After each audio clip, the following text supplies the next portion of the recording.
आज के इस माहौल में जब सारी संस्थाओं को, सारे अथॉरिटीज को डराया जा रहा है, धमकाया जा रहा है, ऐसे में इतना बड़ा न्याय करने के लिए जज साहब ने वाकई बहुत हिम्मत दिखाई है।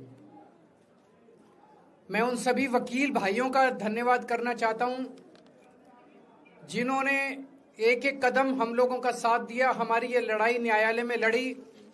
मैं खासकर नाम लेना चाहता हूं, अभिषेक मनु सिंघवी साहब का धन्यवाद करता हूं, हरिहरन साहब का धन्यवाद करता हूं, रिबेका मैडम का धन्यवाद करता हूं, विक्रम चौधरी जी का, दयान कृष्णन जी का, रमेश गुप्ता जी का, शादान का, मोहित माथुर जी का, विवेक जैन, रजत, मोहम्मद इरशाद, करण, मुदित जैन, और भी कई नाम है, अगर मेरे से कुछ रह गए हो। बहुत सारे वकीलों ने हमारा साथ दिया और उन सारे देश भर के लोगों का जिन्होंने पिछले 4 साल से जिस तरह से हमारे ऊपर अत्याचार किया जा रहा था, इतने कठिन समय में हम लोगों का साथ दिया, उनका धन्यवाद करना चाहता हूं। आप जान रहे हैं कि किस तरह से पिछले 4 साल से ईडी को, सीबीआई को, सारी संस्थाओं को इस्तेमाल करके हमारे ऊपर एक शराब घोटाला नाम का एक आरोप लगाया गया। सीबीआई ने, ईडी ने उसमें चार्जशीट फाइल की। आज कोर्ट को प्राइमा फेसी ये निर्णय लेना था कि क्या सबूत और गवाहों के बयानों के आधार पे सफिशिएंट मटेरियल है कि इसमें मुकदमा चलाया जाए। अभी मुकदमा चला नहीं था। कोर्ट को यह निर्णय लेना था कि क्या मुकदमा चलाने लायक सफिशिएंट मटेरियल है, और कोर्ट ने लगभग 600 पेज के आदेश में सारे सबूतों और सारे गवाहों को मद्देनजर रखते हुए ये कहा है कि इतना भी सबूत नहीं है, इतने भी गवाहों के बयान नहीं है, एक निक्का सा भी सबूत नहीं है कि इसमें मुकदमा तक चलाया जा सके। अगर मुकदमा चलाया जाता, 15-20 साल मुकदमा चलता, उसमें बहुत सारे गवाह बुलाए जाते, सबूत रखे जाते, उसके बाद होता, वो तो अलग बात है।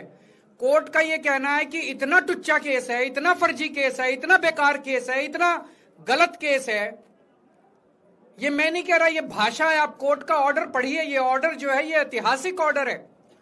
कोर्ट ने कहा है कि इतना फर्जी केस है, इतना फर्जी केस है, एक भी सबूत नहीं है, एक भी गवाह नहीं है कि इसमें मुकदमा भी नहीं चलाया जा सकता। ये पूरा षड्यंत्र किसने रचा, क्यों रचा? ये पूरा षड्यंत्र 2 लोगों ने मिलकर रचा, नरेंद्र मोदी जी और अमित शाह जी। और आज उन दोनों को पूरे देश से माफी मांगनी चाहिए। उन दोनों ने मिलकर षड्यंत्र रचा कि आम आदमी पार्टी को खत्म किया जाए, आम आदमी पार्टी को बर्बाद किया जाए। और उस षड्यंत्र के तहत आजाद भारत का सबसे बड़ा और सबसे घिनौना षड्यंत्र रचा उन लोगों ने।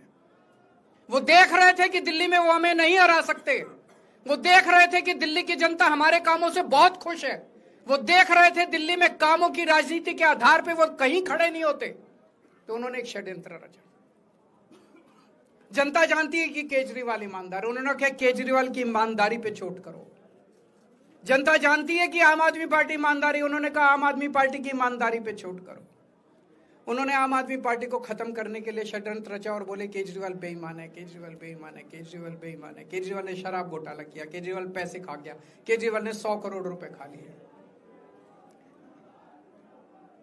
मैंने जिंदगी में केवल ईमानदारी कमाई है, मैंने जिंदगी में केवल इज्जत कमाई है, एक नया पैसा नहीं कमाया मैंने अपनी जिंदगी में।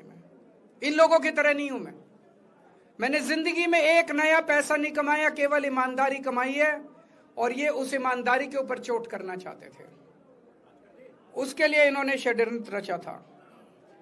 आज कोर्ट के ऑर्डर के बाद ये साबित हो गया देश के सामने, केजरीवाल कट्टर ईमानदार है, मनीष सिसोदिया कट्टर ईमानदार है, संजय सिंह कट्टर ईमानदार है, दुर्गेश कट्टर ईमानदार है, आम आदमी पार्टी कट्टर ईमानदारी है, हम नहीं कह रही है, कोर्ट ने सारे देश के सामने बोला है।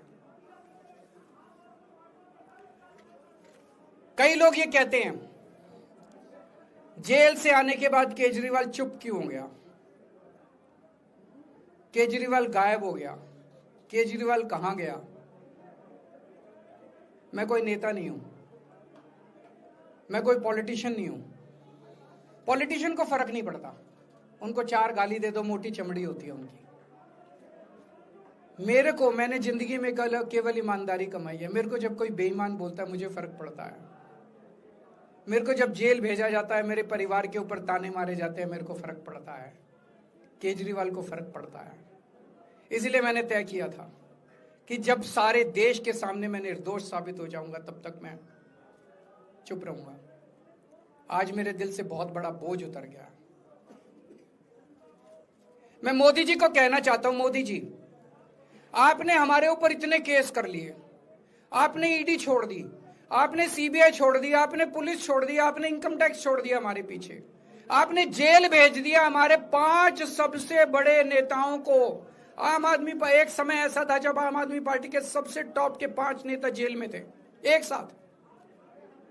उसके बाद भी केजरीवाल का कुछ नहीं बिगाड़ सके। अब तो एक ही तरीका बचा है मोदी जी केजरीवाल से निपटने का, केजरीवाल का कत्ल करवाना पड़ेगा, केजरीवाल की हत्या करवानी पड़ेगी।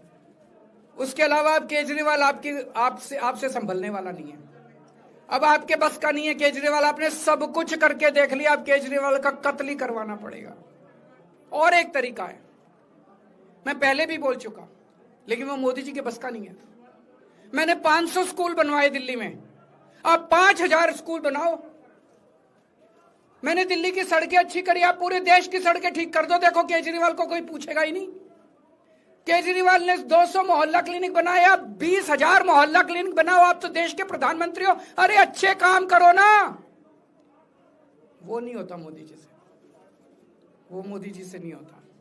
मैं उनको कहना चाहता हूं, प्रधानमंत्री जी, केवल सत्ता की जो प्रधानमंत्री मोदी जी की और अमित शाह जी की सत्ता की हवस है, ये उसका नतीजा है जो ये षड्यंत्र रचा गया। और इस षड्यंत्र का मैं बहुत छोटा हूं, हमारे परिवार ने बहुत भुगत भोगी है। मैं जेल गया, मेरी मां बीमार रहती है बहुत ज्यादा, उसको अस्पताल में एडमिट कराना पड़ा, बहुत रोई मेरी मां, बहुत रोई। इनकी पत्नी मनीष सिसोदिया जी की पत्नी, उनको मल्टीपल स्क्लेरोसिस डिजीज है, सब लोग जानते हैं। जब सुप्रीम कोर्ट में केस चल रहा था, संजीव खन्ना जी ने कहा कि बहुत गंदी बीमारी है, उनके नीचे का पूरा पोर्शन काम नहीं करता और धीरे धीरे बीमारी बढ़ती जा रही है। हमारे परिवार ने बहुत भुगता है, लेकिन वो इंपॉर्टेंट नहीं है, हम इंपॉर्टेंट नहीं है, हमारा परिवार भी इंपॉर्टेंट नहीं है। लेकिन मोदी जी और अमित शाह जी के षड्यंत्र का खामियाजा जो दिल्ली भुगत रही है, दिल्ली के 3 करोड़ लोग भुगत रहे हैं, उसकी भरपाई कौन करेगा। आज दिल्ली में कहीं चले जाओ, सारी सड़कें टूटी पड़ी हैं, अस्पतालों में दवाइयां मिलनी बंद हो गई हैं, मोहल्ला क्लिनिक बंद किए जा रहे हैं, स्कूलों का बुरा हाल हो रहा है।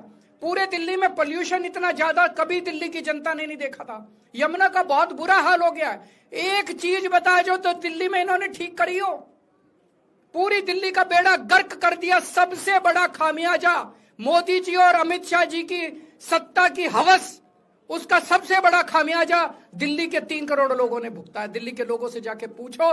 आज मैं चैलेंज करता हूं मोदी जी को, मोदी जी हिम्मत है दिल्ली में दोबारा चुनाव करा के दिखा दो, 10 से ज्यादा तुम्हारी सीट आ जाए मैं राजनीति छोड़ दूंगा, तुम्हारी 10 से ज्यादा सीट आ जाए मैं राजनीति छोड़ दूंगा। दिल्ली की जनता त्रस्त हो चुकी है तुम लोगों से।